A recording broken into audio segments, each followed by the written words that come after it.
Hey, I'm Kareem Melissa. Hey, it's Nandy. Angela Marie. And this is Lady E. And this is We Think Loud. We are going to talk about entrepreneurship and leadership today. Entrepreneurship. Well, I think I'm an entrepreneur because I saw my father. My father had his own business, and that's all I can remember him doing. Like, I don't remember my dad working for anybody but himself. And he was, I guess the thing that I remember most was that he was not lazy. My dad was not a lazy man. My dad left first thing in the morning and came back. He was the last person home every night. And he worked all day and all night. Now, I don't know nowadays, you know what I'm saying? They say, it's not good to overwork or whatever. But back then they didn't think like that. Yeah. Back then it was like, I need to hustle and work and do whatever I got to do to pay and take care of my family. That's right. And that's the mindset that I grew up with. Just seeing my dad hustle.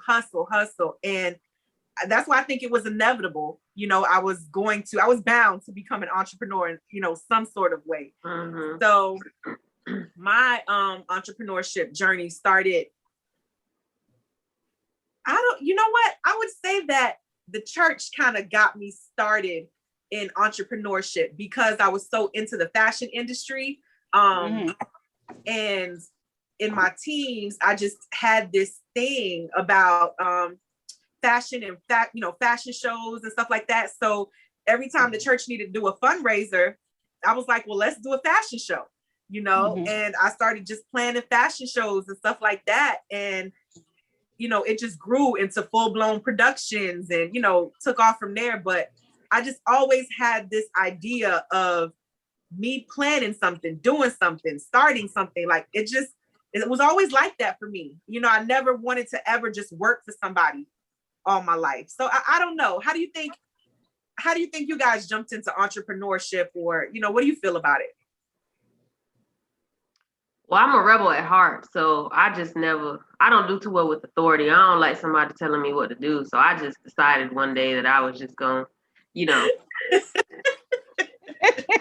I can sell it. Like, okay, yeah, you know what I mean? Like, that's fine. So what happened was my very first job, I worked at a movie theater, right? And so at the end of the night, they would throw away like the certain things that they just didn't want to keep, like some of the candy bars and, things like that and whatever. So I would take them and then I would, go to school or go to church or wherever I was going and I would sell them. You know what I'm saying? And so, growing up, that's how I was buying clothes like every Friday because I got paid on a weekly basis, right? From working at the movie theater and then from like the proceeds from selling the candy and stuff, whatever. So, it just kind of took off from there. Whatever I could do to, make some money, like I would throw parties, charge like $5 at the door. I used to braid back in the day. I used to do a little something, whatever. Mm-hmm. So there was always a hustle mentality. Always something. I got older and then I started promoting like club parties or whatever. So I was one of the only females, in Broward County to start doing that or whatever. Doing like college parties for FAU and, whatever. So from there, getting the money, like the money just was bags of money, you know what I mean? So coming into adulthood, you get a regular job and you just get kind of bored. I'm a creative, so if I get bored too fast, I gotta find something else to do. You know what I'm saying? So coming into entrepreneurship, I mean, I've had companies that I've either run them up or run them down into the ground, honey. I still ran either them, one. We were still running them. Either way, you know what I mean?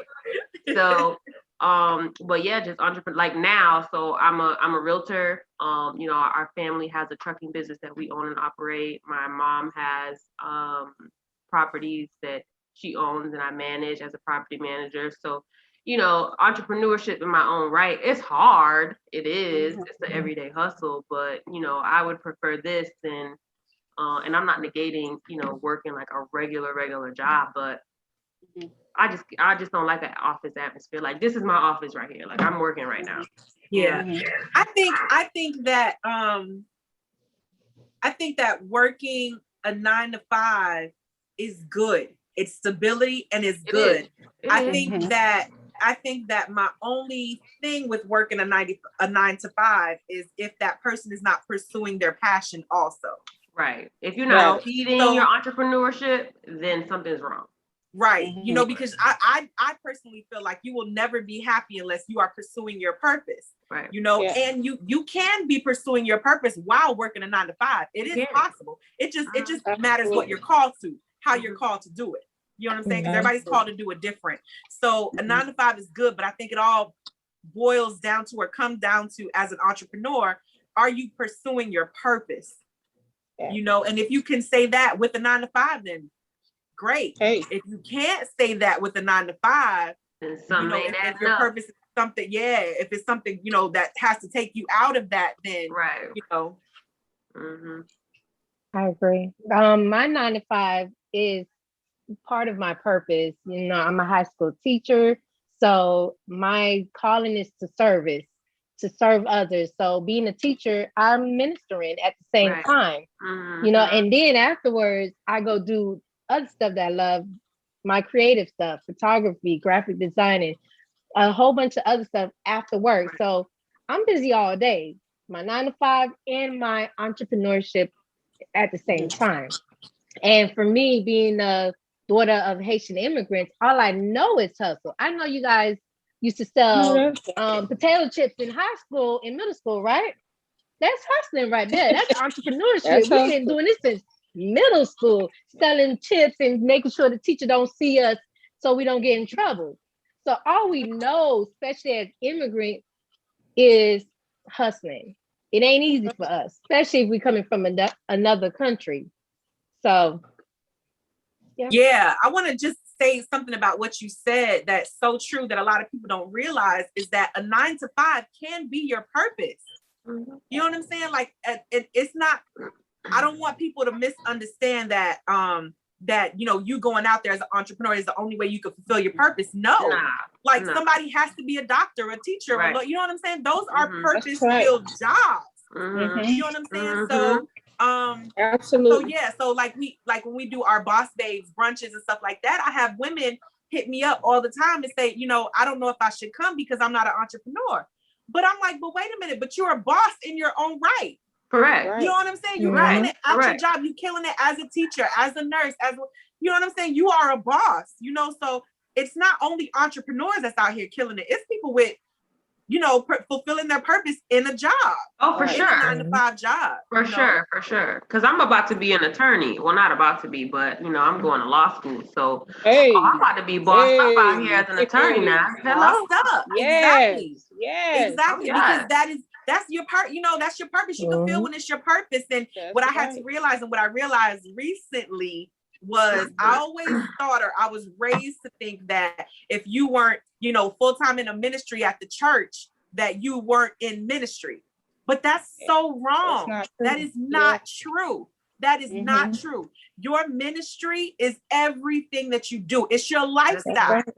It's your lifestyle. It's your 9 to 5. It's your family. It's your friends. It's your the events that you produce. Any entrepreneur steps that you take. Finance. Everything is your ministry. That's right. You know, and I wish I would have learned that sooner. But now, you know, I'm thankful that I know that me producing a fashion show, that's ministry for me. That's right. You know, because that's the area that I was called to. For sure. You know, and so, yeah. I like that though. Absolutely. That's facts. That's facts. It is. And it's good that you said that, Kareem, because a lot of entrepreneur coaches, they try to say, you know, they tell you, well, you don't need to be working for nobody. You know, you just need to get out there and do this, that, and the third full time. And I'm like, what? I'm like, no, that's unrealistic for everybody. Because your job, honestly, is supposed to show you how to maneuver through the day. So, like, okay, you have a regular job. You start work at, let's say, 9 o'clock. You start work at 9 o'clock, and you get off at 5. You need to get up from if you on an entrepreneurship track.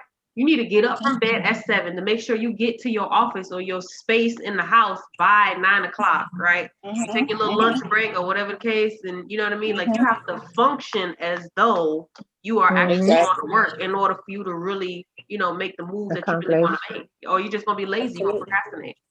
That's true. Like even now as an entrepreneur, I get up in the morning and do a morning routine and shower and have breakfast and get dressed as if I'm going to work. I sit right down at my desk. You know what I'm saying? Right. And get, you know, I ain't seeing nobody, you know, that day sometimes if I don't have meetings or whatever, but I still get dressed and go to work. That's the discipline. And a regular job will show you that. It will show you discipline. Yeah. That's true. I agree. So we didn't touch too much on leadership yet, but I really feel like that we're going to do another episode on that, on leadership. But I did want to insert here that as an entrepreneur or being an entrepreneur comes with a form of leadership, I think. For sure. Absolutely. As entrepreneurs, you possibly have your own teams, people that are working for you, you know, or people that you're leading, or a community of people that you're trying to gather, you know, to lead. So leadership is very important. So we'll be touching on that on another episode, ladies. Yeah. Cool.